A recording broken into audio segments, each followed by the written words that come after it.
Okay. I'm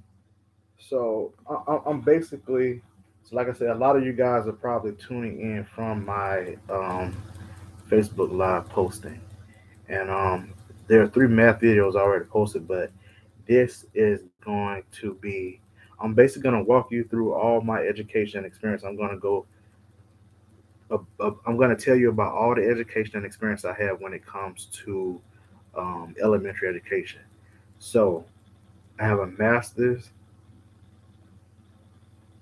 in education. Well, here's my conferred conferred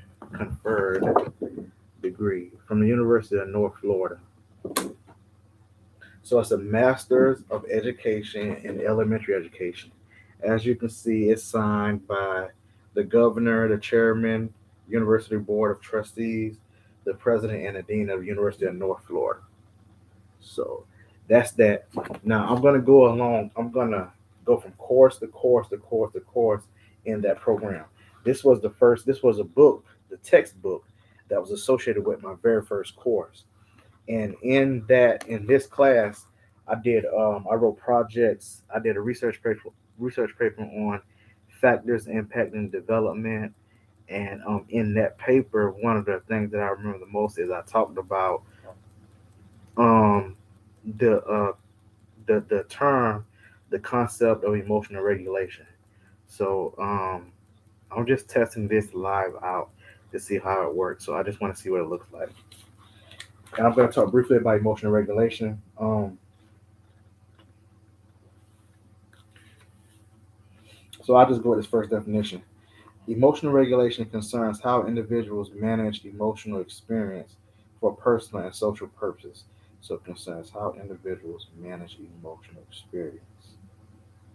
So you're managing an emotional experience for a social purpose. You're managing an emotional experience. So,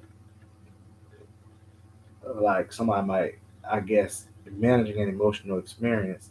So, there are some people who have road rage, and I guess when somebody cuts them off, that's an emotional experience. So, concerns how individuals manage a person who has road rage may develop a strategy on how to cope with road rage so they don't react in the same way. And one of the ways they may do that is by telling themselves, it's okay, I got bigger fish to fry. So I'm on my way to work. I'm not going to jeopardize my job because somebody cut me off. So that's concerns how individuals manage emotional experience. One way you manage emotional experience is by talking to yourself and telling yourself something.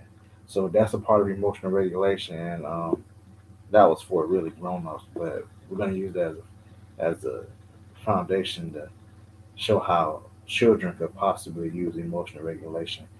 And we're going to give some more examples for an emotion. What type of experiences would be an emotional experience for a kid? I guess well, somebody like we was talking about the other day on the live, getting a toy snatched away from you. That's an emotional experience. And how would a kid go about managing that? Maybe they would tell themselves, it's okay to share.